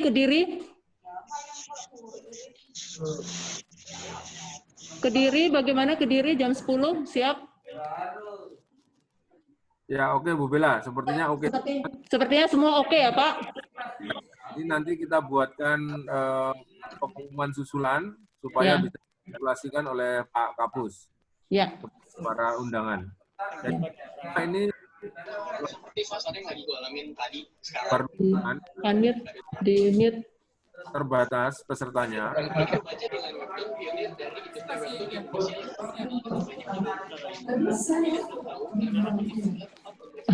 Bapak Ibu mohon di mute. Dari host mungkin bisa di mute dulu. Ini kita sudah mute.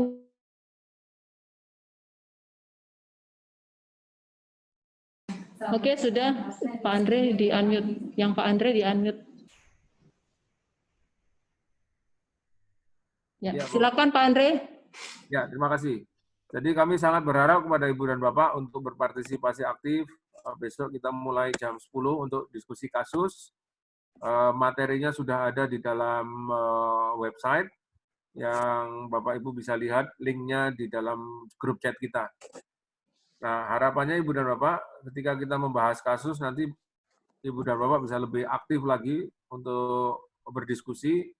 Jika ada pengalaman-pengalaman silahkan disampaikan, jika ada kesulitan-kesulitan atau hal-hal yang masih belum diketahui, masih jadi black box, silahkan juga disampaikan.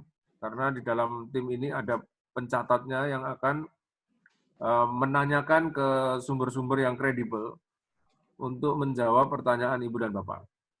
Nah, minggu depan kita juga masih ada acara di mana kegiatannya akan kami sampaikan besok pagi. Baik, terima kasih kepada Ibu dan Bapak sekalian yang sudah mengikuti acara kita di hari kedua ini dengan sangat aktif. Terima kasih untuk share pengalamannya dan juga pertanyaan-pertanyaannya. Terima kasih untuk waktunya. Terima kasih kepada Bu Bella dan Pak Indro yang sudah memfasilitasi kegiatan ini. Terima kasih kepada Pak Kapus dan tim bersama dengan Bapak Ibu Widya Iswara, Pak Tri yang sudah memfasilitasi kita semua, dan juga kepada tim panitia UGM yang sudah menjaga komunikasi supaya berjalan dengan baik sampai dengan sore hari ini. Untuk penutupan kami persilahkan kepada Pak Kapus. Monggo Pak. Terima kasih banyak Pak Andre, Dr. Hendro, Bu Dona, Bapak Ibu sekalian, terutama peserta yang hadir, Pak Tri Nugroho dari BPPK Jakarta dan ada Prof. Laksono ya, Prof. Laksono. Saya kira itu saja Pak Andre. Sampai jumpa besok. Assalamualaikum warahmatullahi wabarakatuh. Waalaikumsalam.